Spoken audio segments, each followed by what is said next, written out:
इस समय हमारे साथ स्टूडियो में मनोज तिवारी हैं, ललना हिंद के सितारा, तीसरी बार एमपी हुए हो।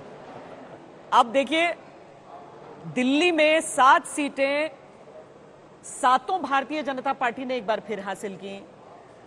तीसरी बार मनोज तिवारी जब यहां से सांसद बने हैं तो सिर्फ इस बार का नहीं, हर बार का रिकॉर्ड तोड़ दिया। कोई नहीं 3 बार दिल्ली में आज तक एमपी बना था।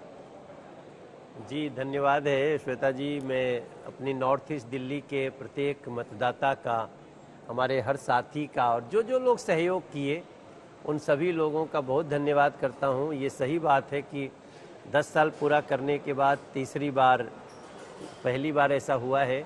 और पूरी दिल्ली में भी, पूरे दिल्ली को धन्यवाद करना चाहता हूं कि 7 सीटें भारतीय जनता पार्टी को, नरेंद्र मोदी जी को प्रधानमंत्री बनाने के लिए पहली बार दिल्ली ने ऐसा हुआ है, ऐसा किया है। तो पूरे दिल्ली वासियों को भी धन्यवाद है। और सही बात है कि अगर सही नीयत से आगे चलते रहिए तो लोग कैसे साथ होते हैं, दिल्ली ने बताया है। मुश्किल थी इस बार, लेकिन इस बार आपका सामने में आम आदमी पार्टी और कांग्रेस एक साथ थे।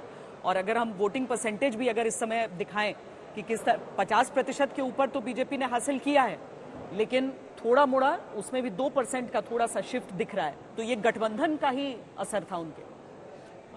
देखिए, पहली बार ऐसा हुआ है कि एकदम सामने सामने लड़ाई में बीजेपी जीती है, वरना 93 से अभी तक का जो भी चुनाव हुआ है, अगर सीधे सीधे चुनाव हुआ तो भारतीय जनता पार्टी को जीत नहीं मिली है। लेकिन पहली बार सीधे सीधे लड़ाई हुई है और नरेंद्र मोदी जी का पलड़ा भारी पड़ा है। तो ये दिल्ली के लोगों का विश्वास है जो 10 साल में नरेंद्र मोदी जी ने अर्जित किया है। और हम 7 सांसद, मुझे लगता है, जैसे मैं धन्यवाद कर रहा हूँ, थोड़ी देर पहले हम लोग बैठे थे साथ में, तो एलजी महोदय ने बुलाया था, हम लोग कुछ अपनी बात लेकर के बैठे थे। तो ये दिल्ली के लोगों का ये विश्वास, ये कर्ज है जिसको हमें आगे 5 साल में उतारना है। क्योंकि इस बार मुकाबला जिस तरीके का था, आपकी सीट पर कन्हैया कुमार को सामने कांग्रेस ने उतारा और ये बहुत कहा गया कि मनोज तिवारी के लिए तो सबसे बड़ी मुश्किल यहाँ पर होने वाली है। और केजरीवाल की तरफ से भी, चूंकि उनको भी कोर्ट की तरफ से इजाजत मिली कि आप जाइए प्रचार कीजिए, और उन्होंने कहा कि आप अगर नहीं चाहते हैं कि मैं जेल जाऊं तो आप वोट दीजिए आम आदमी पार्टी के लिए। तो बहुत कड़ा मुकाबला वहां से था और सबसे तीखे प्रहार आप पर ही हो रहे थे। नहीं, बहुत तीखे प्रहार हुए श्वेता जी, और बहुत बिलो द बेल्ट प्रहार हुए, बहुत फेक इन्फॉर्मेशन फैलाई गई। इसमें जो कांग्रेस के प्रत्याशी थे, उन्होंने, जैसा उनकी पहचान है, उन्होंने कुछ भी कसर छोड़ा नहीं। और मैंने राहुल गांधी जी को देखा मेट्रो में कन्हैया कुमार को लेकर के घूम रहे हैं, गली गली वो रोड शो करते दिखे। अरविंद केजरीवाल जी स्पेशली जेल से निकलने के बाद रोड शो किए। लेकिन उसके बाद जो हमारी नॉर्थ ईस्ट दिल्ली ने हमें सम्मान दिया, समर्थन दिया है, वो हमारे जीवन के लिए एक बहुत बड़ी, एक हमारे लिए सीख भी है कि हमें और भी मेहनत से काम करना है। और इसी कारण मैं नॉर्थ ईस्ट दिल्ली का विशेष धन्यवाद कर रहा हूँ। मतलब हमें ऐसा लगता था जैसे चुनाव कन्हैया कुमार तो लड़े रहे, लेकिन राहुल गांधी जी भी लड़ रहे हैं, अरविंद केजरीवाल जी भी लड़ रहे हैं। तो इतने इंटेंस चुनाव में नॉर्थ ईस्ट दिल्ली का तीसरी बार जो आशीर्वाद मिला है, हमें लोग रोज आ रहे हैं हमको धन्यवाद करने, बधाई देने। लेकिन हमारा ध्यान सिर्फ ये है कि इस विश्वास को कैसे आगे कायम रखना है। कैसे कायम रखें? एलजी से आपने कहा है, मुलाकात भी की है। दिल्ली एक बाकी जगहों से अलग हो जाता है, सिर्फ हम एक स्पेशल राज्य के तौर पर नहीं कह रहे हैं, बल्कि इसलिए भी कह रहे हैं क्योंकि यहाँ पर दिल्ली की जनता बड़ा मन बनाकर, जैसा लगता है कि केंद्र में बीजेपी के साथ जाएंगे। एमसीडी तो खैर अब बदल गया, लेकिन विधानसभा चुनावों में अलग परिवर्तित बिल्कुल परिणाम आ जाते हैं। हमने श्वेता जी पूरे चुनाव में, चूंकि हम लोगों को काफी 90 दिन का एक लंबा समय मिला, इतने लंबे चुनाव में बहुत थकावट होती है, लेकिन हमें बहुत सीखने को मिला इसमें। सबसे बड़ी जो हमारी अभी भी 6 महीने तक कोशिश होगी कि दिल्ली के लोगों को अरविंद केजरीवाल जी और आम आदमी पार्टी के लोगों ने भ्रमित कर रखा है कि मेट्रो बनाना किसका काम है, घर घर पानी देना किसका काम है, हाईवे बनाना किसका काम है, और बुजुर्गों का पेंशन देना किसका काम है। तो एक तरफ हाईवे बनाना, मेट्रो बनाना, घर घर गैस कनेक्शन देना, पाइप से गैस कनेक्शन देना, सेंट्रल स्कूल बनाना, फ्री राशन देना, ऐसे बहुत सारे चीज, जितने आप हाईवेज देख रही हैं द्वारका एक्सप्रेस से। लेकिन घर घर साफ पानी देना, गलियों में जल जमाव न हो ये देखना, पोल्यूशन न हो ये देखना, लोगों का राशन कार्ड बन जाए ये देखना, लोगों के साफ पानी मिले, ये सब देखना लोकल दिल्ली सरकार का काम है। तो इस चुनाव में हमने बहुत कुछ 90 दिन में इसमें सफलता पाई है और दिल्ली अब समझ रही है कि असल की जो दूसरी चाबी है, पानी की, खड़ंजे की, छोटी सड़क की, बुजुर्गों के पेंशन की, राशन कार्ड, ये इस पे 15 साल कांग्रेस रही और 10 साल आम आदमी पार्टी, और रिजल्ट जीरो है और दोनों अब एक हो गए हैं। तो 6 महीना बाद जो चुनाव होगा वो डबल इंजन देने का चुनाव होगा नरेंद्र मोदी जी को। और हम आपके शो में भी बोलते हैं श्वेता जी, दिल्ली को भी बोलना चाहते हैं कि हम अगर डबल इंजन के साथ आ गए तो अगले 4 साल में दिल्ली की इन सारी समस्याओं को, पानी की समस्या, जल जमाव की समस्या, राशन कार्ड की समस्या, लोगों विधानसभा का प्रचार आप शुरू कर दिया अभी, ये हम सब कर देंगे। हाँ। हमें पूरा विश्वास से मैं आज तक पे बोलूंगा कि एक बार 25 साल लोगों ने देख लिया ना, यही समय है, सही समय है, डबल इंजन देंगे।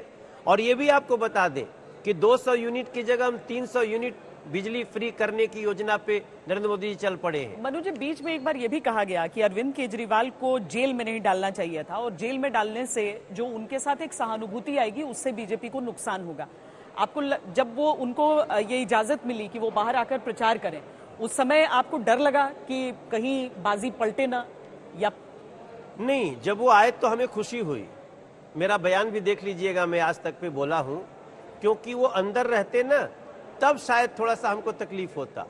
वो तो बाहर आ गए, बाहर भी आए तो शर्तों पे आए, तो लोगों को लगा अच्छा ये सही मायने में अपराधी हैं, तब सुप्रीम कोर्ट ने इनको पूरी तरह बेल नहीं दिया और 20 दिन की मोहलत दी।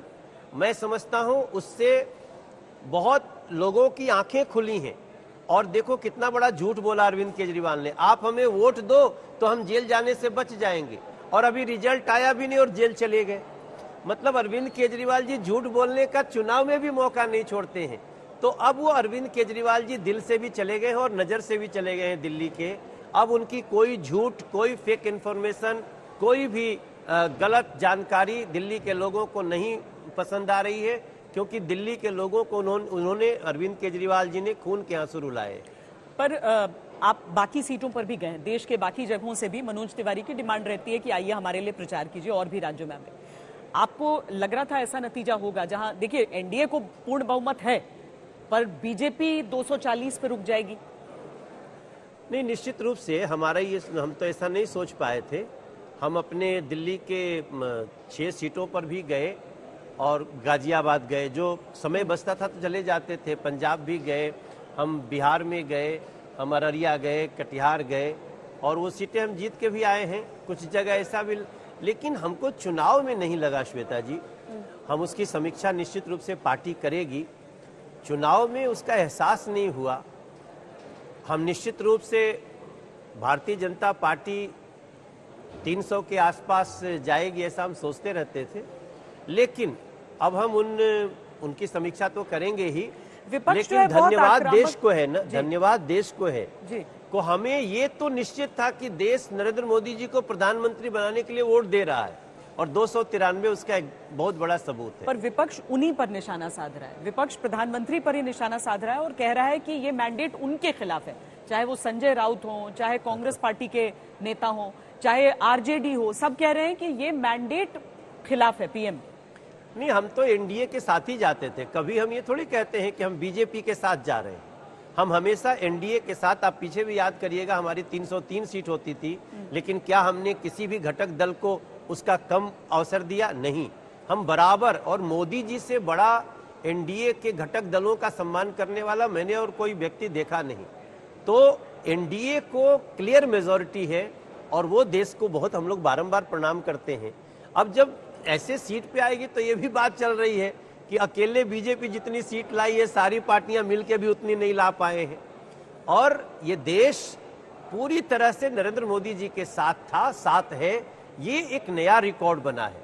देखिए, हम मांगते तो जरूर थे, लेकिन मांगते समय भी तीसरी बार फिर से वही प्रचंड बहुमत, क्लियर मेजोरिटी मिलेगी।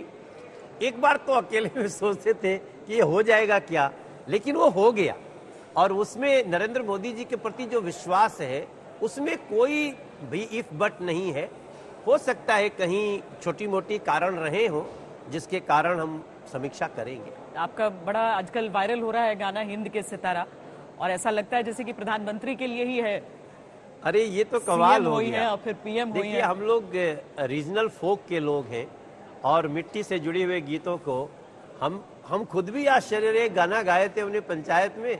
अब तो जब हम मोदी जी को चलते देख रहे हैं, मीटिंग लेते देख रहे हैं, तो वो एक गाना है ना, तो वो याद आ जाता है कि ए राजा जी ए करे तरहल हा जरूरत मनोहर मंगल मूरत हो। कितनी सुहावन सुंदर सूरत मनोहर मंगल मूरत हो। ए ललना ए करे तरहल। इतना वायरल है ये गाना कि मैं जितने सुनने वाले हैं मैं उनको बड़ा हृदय से धन्यवाद। वर्ल्ड नंबर ट्रेंड कर रहा है नंबर 1 पे, और सब कोई लगा रहा है कि ये ललना ए करे तरहल हा जरूरत मनोहर मंगल मूरत। ये सब देश का भी मंगल है, विकसित देश के लिए भी मंगल है। और नरेंद्र मोदी जी का तीसरी बार प्रधानमंत्री बनना हर गरीब, किसान, युवा सबके लिए बहुत मंगल है। चिंता तो नहीं लग रही है कि समस्या आ जाएगी, सहयोगी थोड़ा सा हार्ड बार्गेनिंग करेंगे, सरकार कैसे चलेगी? श्वेता जी, ये जो लोग अभी हमारे जितने भी घटक दल हैं वो सभी पूरी तरह से नरेंद्र मोदी जी के, देखिए जैसे ही बातचीत हुई ना, तेलुगु देशम ट्वीट करके कंफर्म कर रहा है, चिराग पासवान अलग से संदेश दे रहे हैं, नीतीश जी तो चल करके सीधे दिल्ली आते हैं। और ये नरेंद्र मोदी जी का, नीतीश जी का, चंद्रबाबू नायडू जी का और हमारे घटक दल के सभी एक एक लोगों का ये एक ऐसा गठजोड़ है जो पूरी मजबूती से वैसे ही निर्णय लेगा जो इस देश के लिए आवश्यक है। आपने अपने लिए क्या निर्धारित कर रखा है तीसरे टर्म? क्या क्या काम रह गए थे कि अब? नहीं श्वेता जी, हमारा ना अभी एक मेट्रो का हमारा काम चल रहा है जो चौथा फेज है, वो अगले 4-5 महीने में इसको पूरा करके देना है, जिससे हमारा भजनपुरा, यमुना विहार, ये खजूरी, ये सब का जाम खत्म हो जाएगा। सोनिया विहार, वजीराबाद, बुराड़ी, पहली बार मैं बुराड़ी में भी मेट्रो ला दिया हूँ। श्वेता जी, आप तो पता नहीं कभी कभी गए होंगे आप, लेकिन जिन जगहों पे लोग मेट्रो की लाइन तक नहीं देखे थे वहाँ अब मेट्रो जाएगी, वो हम उसको 5 महीने में पूरा करेंगे। हमारे जो नेशनल हाईवे देहरादून तक का बना है उसको अगले ही महीने हम शुरू कर रहे हैं। तो ये ऐसे लगभग 14,600 करोड़ के काम हैं। सेंट्रल स्कूल हमने एक बना लिया है, 2 और तुरंत तैयार करके सामने देना है। हमारा रेलवे स्टेशन बन रहा है, उसको एक आदर्श रेलवे स्टेशन बनाना, अश्विनी वैष्णव जी का बड़ा आशीर्वाद रहा उसमें, मोदी जी का। तो ये सारी चीज़ों को पूरा करना, और अभी हमारे कुछ काम है, सोनिया विहार पुस्ता डबल करना है, गोकुलपुर के सड़क को निर्बाध बनाना है, करावल नगर रोड को क्लियर करना है। ये सारे काम करके हमको अगले 6 से 8 महीना में ये सारे काम जनता के लिए कर दें। चलिए, बहुत शुभकामनाएं आपको और बहुत बधाई आपकी जीत पर। बहुत बहुत धन्यवाद। धन्यवाद दिल्ली।